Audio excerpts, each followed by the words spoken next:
ito yung kanyang kasong kinaharap. Criminal case, ang criminal case na kinaharap ni Hilong Talilong ay violation of Articles 124. Ano ba yung Article 124 ng Revised Penal Code? Ito yung tinatawag na arbitrary detention. Mabigat na kaso yan. Una sa lahat, gusto ko munang pasalamatan yung ating kasama dito sa PH Update na nagpadala sa video na to ni Atty. Vic Rodriguez na kung saan nabulgar ho yung mga kinakaharap na problema nitong si Kalilong. Yung witness na hinarap ng prosecution. Yung witness na pinagmukha nilang expert. Yung tipong lahat ng sasabihin nitong witness na to, dapat paniwalaan ng sambayan ng Pilipino. Ano nga ba ang background nitong si Kalilong? Malalaman ho natin dito sa video na to. By the way, mega love shoutout muna dito kay Atty. Vic Rodriguez. Palakpakan ho natin. Isa ho siya sa mga unang nanindigan dito sa administrasyon na to. Isa ho siya doon sa mga nakapaligid kay Marcos Jr. na hindi nagpasilaw sa pera. Yan o si Atty. Vic Rodriguez. Kung hindi nyo pa ho nabasa yung libro niyang Kingmaker, lahat ng nangyayari ngayon, karamihan ho nanostra na doon. Isang like at isang subscribe. Masaya na ho tayo dyan at sa mga gusto sumali sa ating community. Yung join button nandyan lang ho sa baba. Ayun na nga, bago ho tayo magtungo dito kay Atty. Vic Rodriguez, pakinggan ho muna natin itong mga banat nitong si Mangga. Kaugnay dyan sa pagkakakulong na yan ng isa sa kanilang mga kaalyado dyan sa Senado ni si Senator Dante Marcoleta. Panoorin mo natin ito mga kababayan. Ito kasi nga administration na to ibang klase ho talaga sa totoo lang. Good. Uy, ang lungkot ko. Kay Senator Marcoleta, si Manong Dante, dapat hindi nakakulong yun. Magba-birthday pa man din yung tao, no? Magsi-73 siya sa July 29, sa katapusan. Alam ko kaya ang lungkot-lungkot namin. Ang problema, nung ko pa, sinasabi ko na yan isusunod talaga siya. Kahit nag-effort lahat ng kapatid, lahat kami, nagpaulan dyan sa EDSA, walang kapaguran hanggang siliwasan. Naku, tinuloy pa talaga nila. Inuubos talaga kami, pambihira. Kahit walang katuturan, kahit hindi maintindihan, ano ba yung mga plunder na yan. Kawawa naman yung aming mga senador, si Senator Jinggoy, isa pa yun. Senator Bato, nasa na siya. Talaga naman, ano ba ang nais nila? May kota ba sa senador? Ganun ba talaga yun bago magsona? Nako. Uy, ang lungkot ko. Tanong natin yan kay sa kapatid mong adik. Sabi mo adik yung kapatid mo. Tanungin mo kasi, mag-uusap kasi kayo. Ito talaga si Mangga. Lagi na lang patawag kayo ng hearing. Patawag niyo si Matibag. Tanungin nyo na, diretsuhan na. Wala nang maraming arte-arte. Wala nang maraming cheche-bureche. May kota ka ba sa mga senador? Pagka sinabi niya, oo, may kota ako, binigyan ako ng kota ng sister-in-law mo. Dibigyan nyo na yung mga kamay nyo sa kanya dahil di kayo titigilan yan. Sino ba ipapatawag nyo dyan? Una, Ombudsman, NBI, DOJ. Tanungin nyo na. Harapan na.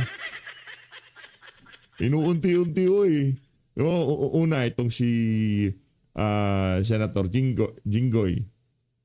Tapos, noong medyo magkakagipitan na, hindi, gusto muna nilang pabaliktarin. Ayaw niya talagang bumaliktad. Tapos, biglang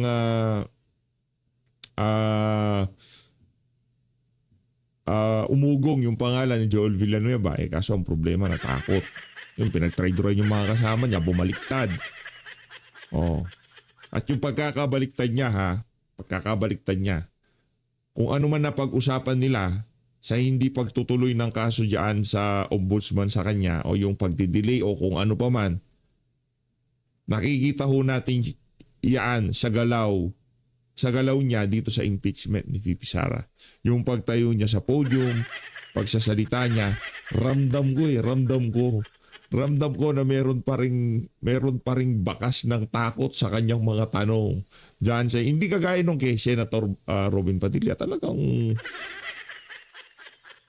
magaganda yung mga tanong niya. Yung kay Tuta Soto at Ping Lacson Boytago, given na yun. Administration sila. Majority talaga sila. Pero itong si Joel Villanueva, naglalaro siya eh. Kitang-kita natin yung paglalaro niya. From hindi naman talaga siya Duterte supporter na bulgar na Duterte support. Pero dati makikita mo yung leaning niya kung saan siya bumabaling. Pero ngayon hindi mo na masyadong nakikita. Dahil nga meron pa ring nakaatang na kaso sa ombudsman sa kanya. Kumbaga, kung yung tawagin ni balik sa preliminary investigation. Pag nagkamali siya ng isang pagkakamali niya diyan sa Senado, baka yung preliminary investigation na yun, mapabilis yun.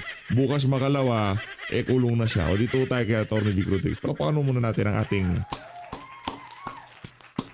maisog, Atty. Vic Rodriguez. Ano ho yan? Isa ho yan sa mga kandidato natin. No? Isa ho yan una sa ating mga listahan sa 2028 senatorial election. Kasabay mo yan si Atty. Jimmy Bondoc, kung sino pang attorney gustong tumakbo.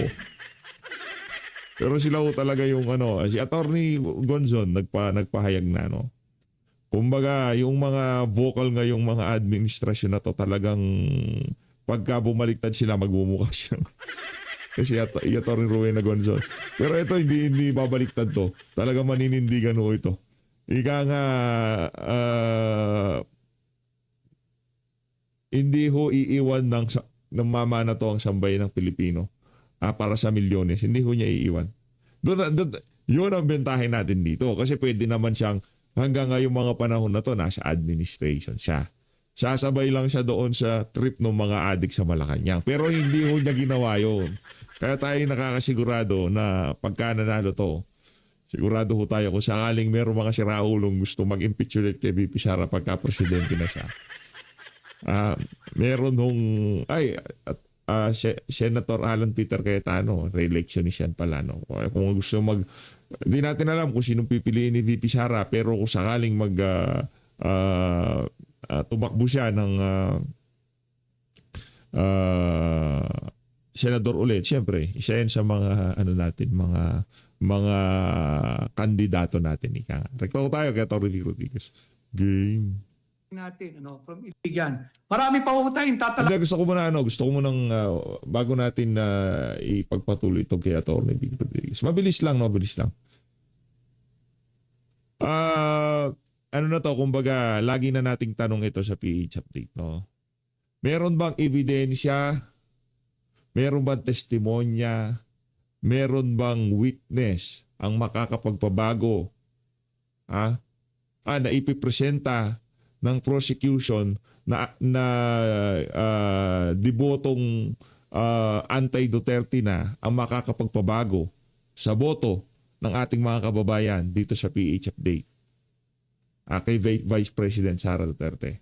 Ulitin ho natin tanong, meron bang ebidensya, testigo, o kung ano mang testimonya ang ilalatag ng mga anti-Duterte prosecution panel dyan sa impeachment trial court para mabago ang boto ng ating mga kababayan sa 2028 election na paborable kay Vice President Sara Duterte. Kasi magkaalaman na tayo dito kasi ano ba naman ang pakay talaga nila dyan sa impeachment niyan. Alam nila walang boto. Ngayon, kung ngayon pa lang ipapamukha na natin dito sa mga siraulo na to, na kahit anong ipakita nyo, kahit anong testimonya, kahit anong ebidensya, kahit anong witness, dahil alam namin kayo yung mga anti-Duterte, lahat ng paninira ay gagawin nyo kay VP Sara. May makakapagpabago pa ho ba dyan sa boto nyo na yan kay Vice President Sara Duterte? I-comment nyo yung yes kung meron, o i-comment nyo yung no. Diba? Yes, ipaliwanag nyo, o no, ipaliwanag nyo. Bahala na ho kayo. Pero gusto ko na ho ngayon pa lang, second week pa lang, iparamdam na natin sa kanila. Kahit ano pang witness, testimonya, testigo, ebidensya, wala na, dandil na ika. Talakayin bilang gabay sa nangyari sa unang araw ng pagdinig. Yung isa nating tatalakayin, itong si Kalilong. Si Kalilong nagmukhang hilong talilong. Hilong talilong. At may nagpadala sa akin ng kopya I think alam nyo na rin ito. Itong si Hilong Talilong Kalilong ay nahaharap sa isang reklamo. Mayroong isang reklamo na nakafile ngayon sa Office of the Ombudsman. Yung military and other law enforcement offices, yung Nako po. Ombudsman Muleo, MOLEO. Ibig sabihin po ng MOLEO, military and other law enforcement offices. Tingnan ninyo kayo na po ang humusga. Wala akong sasabihin, kayo mahumusga. Ang reklamo laban sa kanya, isang joint complaint affidavit with motion for preventive suspension. No? Ito yung kanyang kasong kinaharap. Criminal case, ang criminal case na kinaharap ni Hilong Talilong ay violation of Articles 124. Ano ba yung Article 124 ng Revised Penal Code? Ito yung tinatawag na arbitrary detention. Mabigat na kaso yan, arbitrary detention. Ano? Meron din siyang violation ng Article 126. Ano yung Article 126? Delaying the release ng isang taong under detention. Nako. At violation of Article 129. Ano po yung 129? Yung search warrants. Pakinggan ninyo Search warrants maliciously obtained and abuse in the service of those legally obtained. Seryosong kaso ang kinakaharap nito. So anong nangyari dito?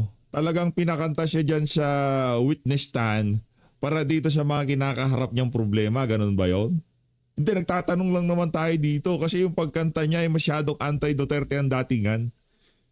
Kasi bagay, witness siya ng prosecution, talagang anti-Duterte datingan niya. Pero ano ba ang naging motivasyon niya? Kasi yung ordinaryong ahente sa NBI, walang ordinaryong ahente sa NBI na nasa matinong kaisipan nang gagawa doon sa ginawa niya. Tama, mali? Unless na lang mayroong kapalit. Ganoon lang ako, halimbawa NBI agent ako. At alam ko, politically motivated itong galaw na to. At alam ko, anumang oras mula ngayon o malapit na ang eleksyon, magbabago ang ihip ng hangin. Tapos ay siyempre karera yung mga nandyan eh. Hindi naman ho sila basta-bastang government official kagaya sa PNP. Yung pagpasok mo sa PNP, alam mo PNP ka. Diba PNP ka? Pero yung mga karir yan, meron silang kagaya nito, CPA siya, registered CPA siya. Diba? Yung mga iba dyan, abogado. Kahit hindi sila NBI, yan talaga, meron silang karera, meron silang karir, meron silang profesyon. Kumbaga yung pagiging law enforcement, sir, isa lang yan sa mga, siguro gusto nila yung trabaho na yan o meron silang talagang passion sa ganyang kaya kahit na anong profesyon nila, pinasok pa rin nila. Kaya meron silang ibang profession maliban dyan, tapos papasukin mo yan, parang may problema. Diba? CPA ka, pumasok ka sa NBI. Kasi meron kang pangarap na gustong makamtan.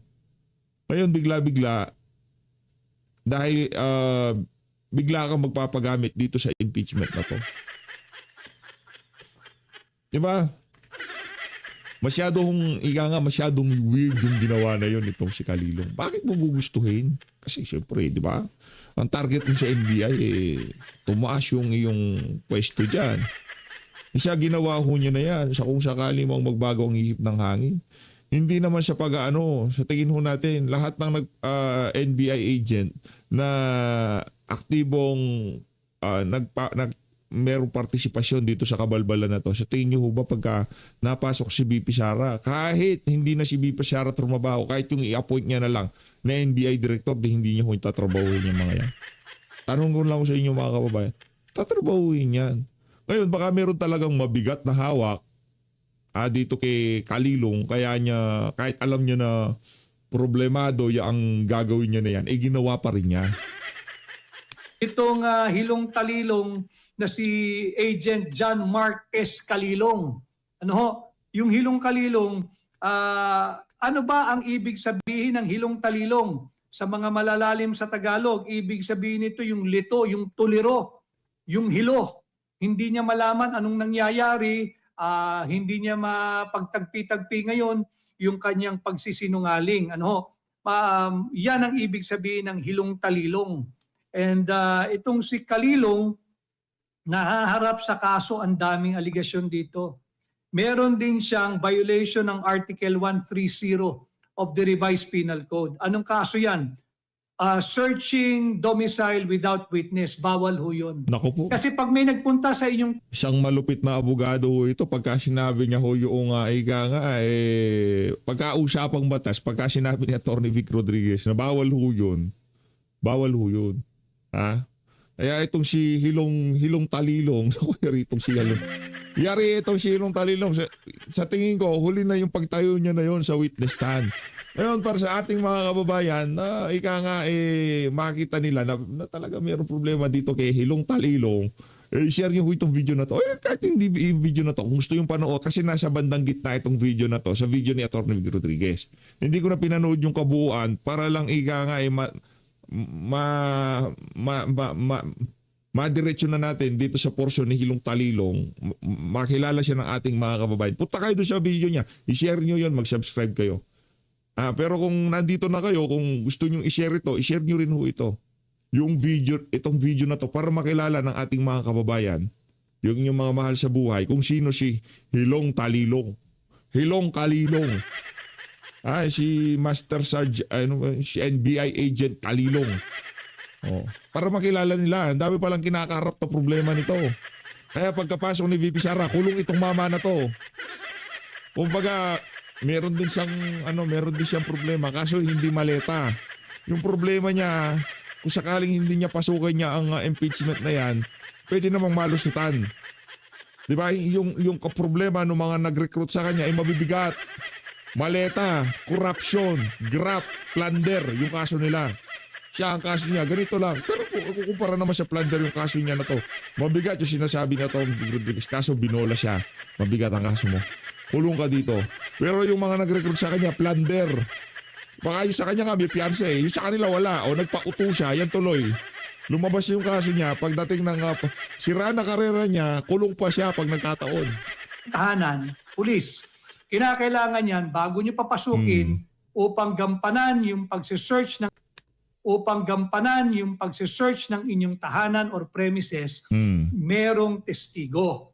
Kinakailangan yung barangay captain, yung barangay kagawad, kung pwedeng may pari dyan sa tabi ng bahay nyo, may simbahan, pakiusapan yung pari. Kinakailangan mayroong testigo bukod doon sa magpapatupad ng search warrant. Bakit? Upang maiwasan yung pag-aabuso, upang maiwasan yung paglabag doon sa linalaman ng search warrant, sapagkat yung search warrant, malinaw doon, tukoy dapat doon. Ano lang bahagi ng inyong pamamahay ang dapat nilang halugugin? Ano lang ang kanilang hahanapin o hinahanap? Hindi pwedeng open search warrant yan. Malinaw dapat sa search warrant, tukoy dapat yung lugar sa inyong opisina, sa inyong warehouse, sa inyong pamamahay, kung saan man kayo, kung ano lang ang kanilang hahalugugin at ano ba ang kanilang hahanapin. Kaya importante na may testigo dyan. So itong si Agent John Mark S. Kalilong, yung nagpanggap na expert, ay nahaharap sa patong-patong na kaso. Nako. Pati Article 171, falsification by public officer, employee or notary or ecclesiastic minister. Violation of Article 183, perjury. Ito mabigat. Violation of Article 294, paragraph 5, robbery, extortion. No? Robbery pambihira naman, mabigat nga ang kaso, Brad. Yari ka dito. Itong si Kalilong, nako. And Pambihira Article ka. 308, theft, pagnanakaw. Ito po'y lahat nasa ilalim ng ating revised penal code at Section 4 of Republic Act number 7438. Para lang alam ninyo, yung pagkatao nitong nagpapanggap, nagkaroon ng 2 linggo. 2 linggo na seminar o 2 linggong pag-aaral. Baka nga hindi 8 hours a day yung 2 linggong yun eh. Nako. Pinapalusot na siya ay isang eksperto. Nandito yung kanyang kaso. Final ito February 27, 2026. Ay, file ito February 27, 2026 at 3 p.m. 3:52 p.m. No, malinaw 'yan. Na-receive ito sa Office of the Ombudsman Assistance Center sa Pasay base sa impormasyon na ipinarating sa atin, ano? Baka alam niyo na rin 'to, pero para malinaw, sino ba yung star witness ng prosecution? Smoking gun. Sana alam naman na to, alam ng defense ito, no. Dapat ilabas ito sa sa impeachment trial ni BP Sara. Kumbaga background check. Hindi na tatanungin lang naman kung totoo hindi. Yes or no? Di ba? Yes or no? Para makita natin kung talagang dapat pagkatiwalaan itong kalilong na to. Anak na to, bibigat ng kaso na dinalang bit niya. Meron pang falsification. Nagpo-falsify ho siya. Sinungaling niya si kalilong na yan. Pambira o. Tayo naman, di tayo abogado. Kaya gusto ko si Atty. Vic Rodriguez na sumalansan dito, di ba? Pero base doon sa pagkilatis nitong si Atty. Vic, mahusay na abogado yan. Pagka sinabi niyang mabigat yung mga kaso kinahaharap nitong kalilong na to, mabigat yung talaga ang kaso niyan. Tapos ombudsman pa. Sino nagpag-usap sa kanya yung mga tauhan ni Boying, ganon? Pambihira o. Na kanilang iniharap sa impeachment court. It's a total waste of time. Presenting him to be an expert na hindi naman pala. Tapos, hindi binanggit dito na meron pala siyang kinaharap na kaso at meron pang hiling na ilagay siya for preventive suspension. No, ang kaso niya ay hindi biro-biro. Arbitrary detention, delaying release, search warrants maliciously obtained and abuse in the service of those legally obtained, searching domicile without witness, falsification by public officer, employee, or notary, or ecclesiastic minister, perjury, robbery, extortion, theft, pagnanakaw. Mabigat ang kaso nito. It goes into the very character of the person presented to be an expert witness. Na gustong palusutin na siya ay eksperto at yung kanyang testimonya kahapon ay nagkabutas-butas na. Wasak ang prosecution sa sarili nilang opensa. Yan ang naganap sa unang linggo ng pagdinig dito sa huwad na impeachment case laban kay Vice President Inday Sara Duterte. Malinaw dyan. No person shall be penalized, convicted, or be held liable on the basis of the guesses, speculation, or split, guesses at speculation ng mga tao na nagpapalaganap ng mga testimonyang wala namang basihan. Yan yung nasaksihan ng sambayan ng Pilipino. Incidentally, I would just like to show you itong si dating Supreme Court Justice Noel Tiham. Ito dapat yung mga ginagawang Presidential Legal Counsel. Hindi ng kasalukuyang Pangulo, hindi ni Bongbong Marcos, ayaw niya yung mga ganito eh. Yung mga tao magsasabi sa iyo ng totoo at hindi ito employment driven. Ito yung mga dapat hindi kagaya ni ni Bersamin, di ba? Si Bersamin, sabi siguro, pagka siguro tinatanong si Bersamin sa legal opinion niya, sabi siguro, kaya palusutan yan, dali lang yun. Di ba nakatingin siya nung pinipirma, rini-review niya, dito si Bunuan, dito si Bersamin, dito si Marcos Jr. Nakita yung picture na yan. Siguro sabi niya, itong item na to, mapapalusutan natin. Dali lang yan. Wala yan. Pasok mo yun. Kita niyo yan.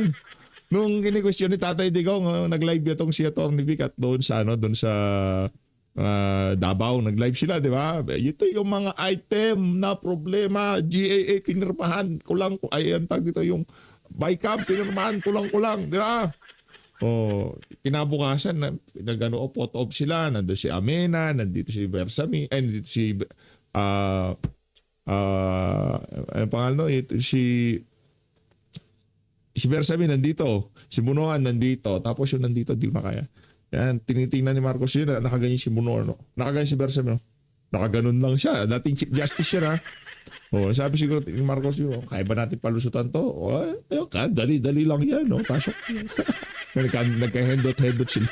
Binabalik at ginagawang aktibo muli sa pamahalaan. Halimbawa, maging Pangulo, magiging Pangulo si Inday Sara Duterte, ito yung mga kalidad na pwedeng gawing Presidential Legal Counsel. Pakita ko lamang ang kanyang sinabi.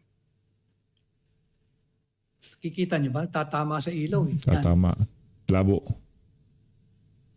Regardless. Paki-screenshot nyo na lang. Yan po si dating si retired Justice Noel Tiham ng Korte Suprema. Ang sinabi niya, regardless of the outcome of the impeachment trial, there are no winners. Agree. Ang pinakatalunan daw dito ay ang ating bansa sapagkat ito ay paglustay ng ating kakarampot na resources at oras ng pamahalaan. Tatalakayin natin yan. Bakit siya tama dyan? Sabi niya, the impeachment trial is full of fabulation, fabrication, and misallocation of resources. Malinaw yan. It is an exercise in futility that will neither contribute to our economic growth or the restoration of good governance.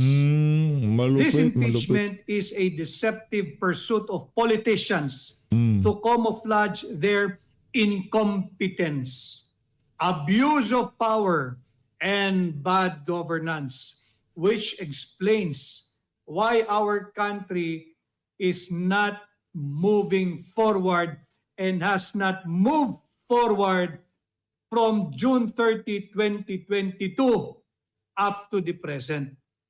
Sabi pa niya, in the final analysis, the impeachment trial of VP Duterte is a pretentious, if not a grandiose facade of nothingness. Wala itong impeachment trial na ito. Babalik tayo sa totoong issue. Yan yung kurakot at korupsyon. Yan yung flood control corruption. Yan yung ghost flood control projects mula Ilocos Norte hanggang Mindanao. Yung mga nakinabang dyan, yung pagnanakaw ng pondo, yung mga proyektong nauwi na ghost flood control projects, yung mga substandard ghost flood control projects. Yan ang tunay na issue. Yan ang dapat nating wag kalilimutan. Si OG Boy Zurklos, maraming salamat. Good morning din sa'yo. Exactly, salute kay Attorney, Justice Noel Tiham. No? Sabi ni Justice. Janet Baby Dial, pagbigyan natin. Minsan, sir, punas laway lang. Okay yan, sir. Salute to you. Alam mo, hindi tayo kagaya ng mga may bumubula ang bibig. Yan ang nga ba sinasabi ko eh. Ano na yan, kumbaga, mas nabigyan pa ng diin yung laway ni Luis Tro kaysa doon sa mga kabalbalang ilinatag nila doon sa impeachment court, di ba? Pambirang bibigyan. Di ba? Unlimited yung laway niya. Kasi di daw pinainom ng tubig. Hindi pa nga nag-uumpisa eh. Inayos na kagad ni ang pangalan to, ni Pia Cayetano na okay lang, sige inom kayo ng tubig. Di ka uminom ng tubig. Lahat na lang, pati laway nyo, isisisi nyo sa mga wala kayong kasalanan sa mundo, mga walang yung to. Hindi natin, alam mo yun, tira ng kung ano-ano yun eh. Yung pagkakarinig pala niya, freedom of speech. Freedom of speech. Iba. Malupit talaga to. Speech. Yung nakita natin, unang araw ng pagdinig, diyan sa Senado, freedom of speech. Sabi nga ni Chito Fuentes, hindi raw freedom of speech ang nangyari. Freedom of speech. Yung isa naman, iba naman ang style nun. Si Singhot naman ang Singhot. Mambihira naman. Ano ba naman yan? sabi ni at swerte mo, insulting to the Filipino people. Agree. So yung sinabi po ni, i-relate ko lang yung sinabi ni former Supreme Court Justice Noel Tiham. Alam mo ninyo, noong April, ang ating inflation rate 7.2.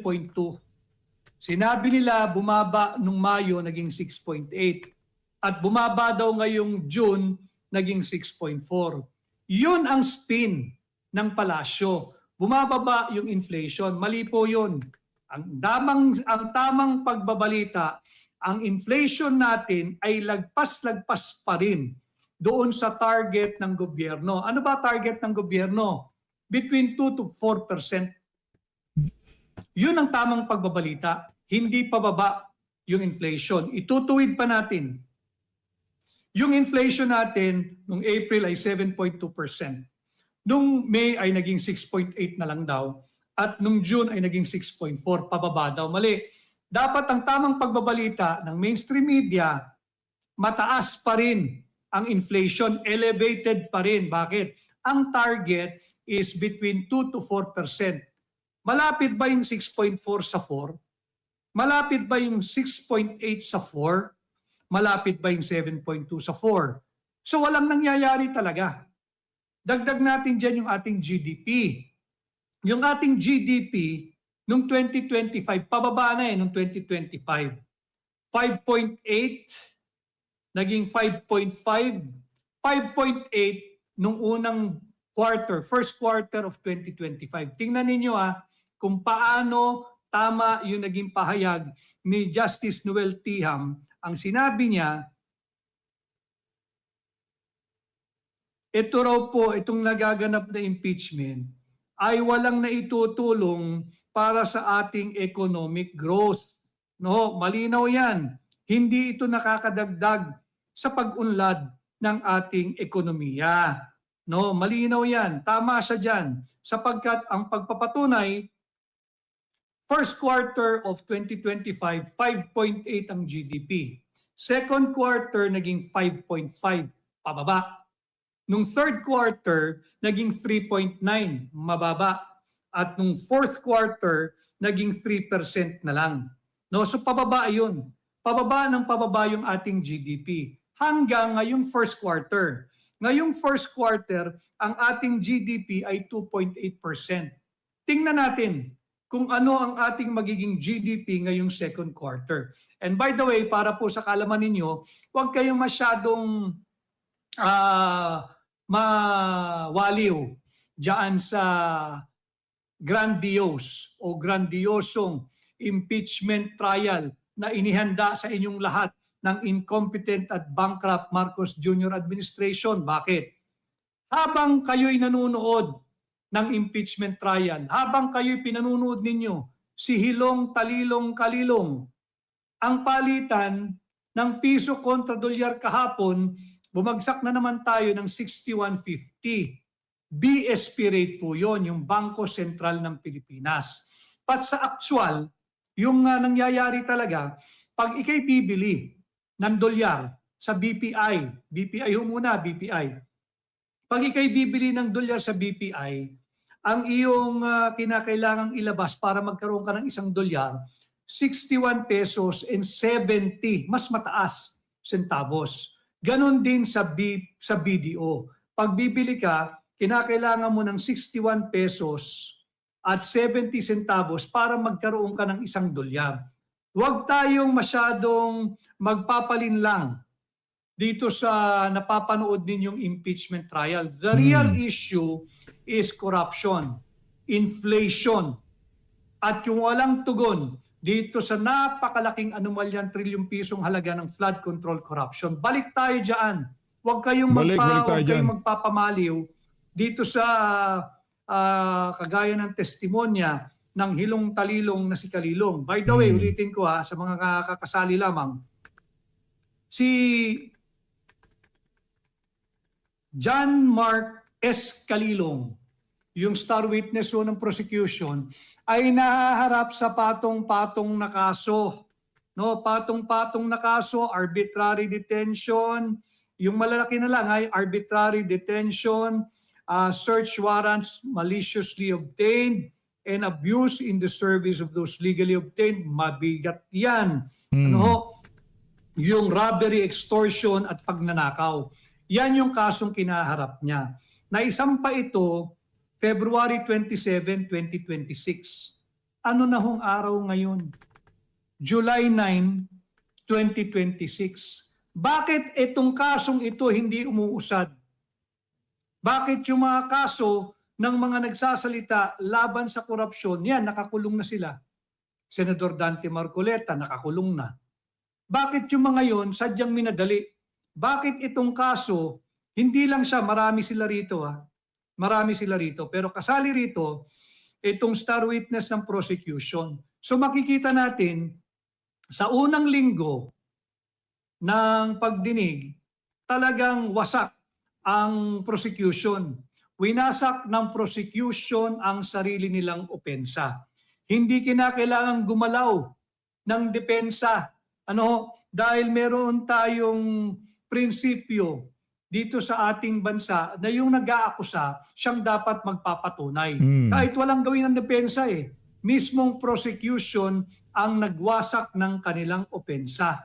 Sapagkat fundamental, just like the Constitution, in any trial, that the guilt of the accused, in this case, ang inuusig ay si Inday Sara Duterte, must be proven on the strength, base sa lakas ng prosecution's evidence, not on the weakness of the defense. Wala namang wala namang kinakailangang gawin ang depensa sapagkat mismo yung prosecution na ang nagwarak, ang nagbuwag ng sarili nilang opensa. Alam mo ninyo, nakita natin dito sa unang linggo ng trial,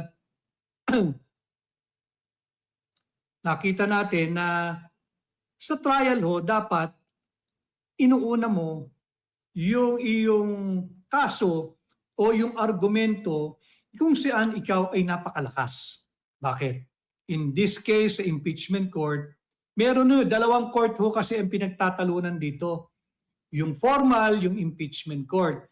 You want to win into your side yung verdict or yung acquittal ng mga senator judges. But outside of the impeachment court, may mas malaking universe po dito. Hindi lang sa Pilipinas, kundi sa buong mundo. Hanggat may Pilipino, hanggat may Pilipino. Ang bigger court is the court of public opinion. Kaya dito nakita natin, sablay yung prosecution sa unang linggo. Imbis na ipinakita nila, kung sa tingin nila ito na pinakamalakas nila, buwag buwag na buwag. Building your case is like constructing a building. Building your case is like constructing a house. Kinakailangan muna meron kang matibay na pundasyon. Kung ang pundasyon nila ay si hilong talilong kalilong, wasak agad. At ang mismong nagwasak niyan ay ang prosecution. At kagaya nga nung aking hinahanda yung ating live ngayon,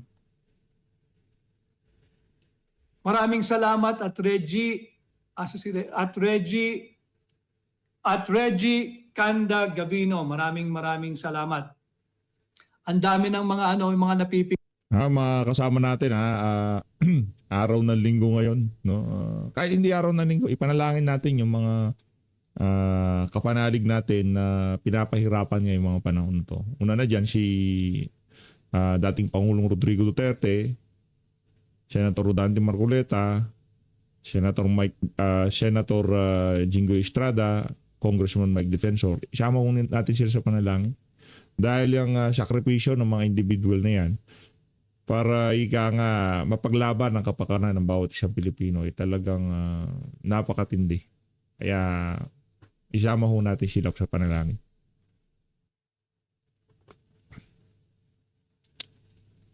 Nakakalungkot sa totoo lang.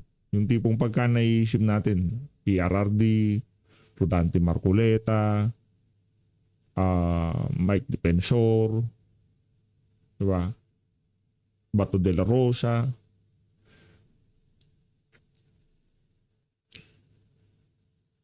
Nakakalungkot ho. Kaya ipanalangin ho natin, panalangin.